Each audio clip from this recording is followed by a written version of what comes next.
இப்ப வந்து உலக நாடுகள் எல்லாம் பாத்தீங்கன்னா, ஒரு பக்கம் ட்ரம்பா இருக்கட்டும், ஒரு பக்கம் ரஷ்யாவா இருக்கட்டும், சைனாவா இருக்கட்டும், இத பேசி தீர்த்துக்கங்க. இது ஃபுல் ஸ்கேல்டு வாரா மாறக்கூடாது அப்படிங்கிற ஒரு விஷயத்த சொல்றாங்க.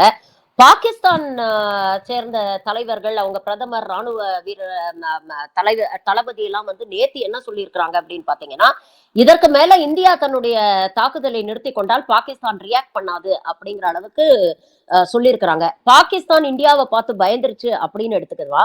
இல்ல உலக நாடுகளுடைய அழுத்தத்தை வந்து உணர்ந்திருக்கிறது.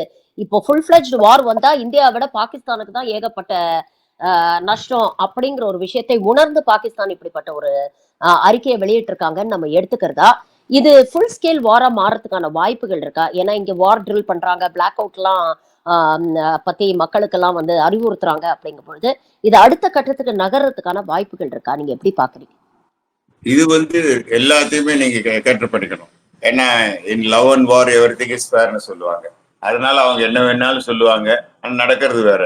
நம்மளும் இந்தியாவும் அது ஒரு மாதிரி மறைச்சு தான் இது பண்ணோம். அதாவது மாக் ட்ரில் சிவில் டிஃபென்ஸ் பண்ணா இனிமேல் தான் வரும்னு நினைச்சாங்க. ஸோ அப்படி நினைச்சு அன்னைக்கு நைட்லயே அடிச்சது இதெல்லாம் ஒரு டாக்டிக்ஸ் தான், டாக்டிக்கல் மூவ். ஸோ பாகிஸ்தான் வந்து பயந்து இருக்குது. அதே சமயத்துல இது ஈஸியா அக்செப்ட் பண்ண மாட்டாங்க.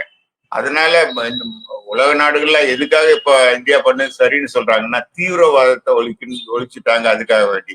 ஐநா சபையிலேயே முதல்ல தீர்மானம் போட்டிருக்குது, தீவிரவாதத்தை யாரா இருந்தாலும் ஒத்துக்க மாட்டோம், அழிப்போம் அப்படிங்கிறது. அந்த ஆங்கிள் ஒத்துக்கிட்டாங்க. அதே சமயத்துல வார் ஸ்டார்ட் பண்ணும்போது பாகிஸ்தான் சைட்ல ஒரு சிலர் சப்போர்ட் எடுப்பாங்க, இந்தியா சைட்ல ஒரு சிலர் எடுப்பாங்க. பாகிஸ்தான் வந்து இன்னும் பண்றதுக்கு முதல்ல யோசிப்பாங்க. இப்ப 50-50 சான்சஸ் தான். அவங்க மற்ற மிலிட்ரி ஆக்ஷன் வாருக்கு வருவாங்களா, இல்ல வெயிட் பண்ணுவாங்களா, இல்ல டக் பண்ணிட்டு கொஞ்ச நாளைக்கு பிறகு பண்ணுவாங்கிறது பின்னாடி தான் தெரியும்.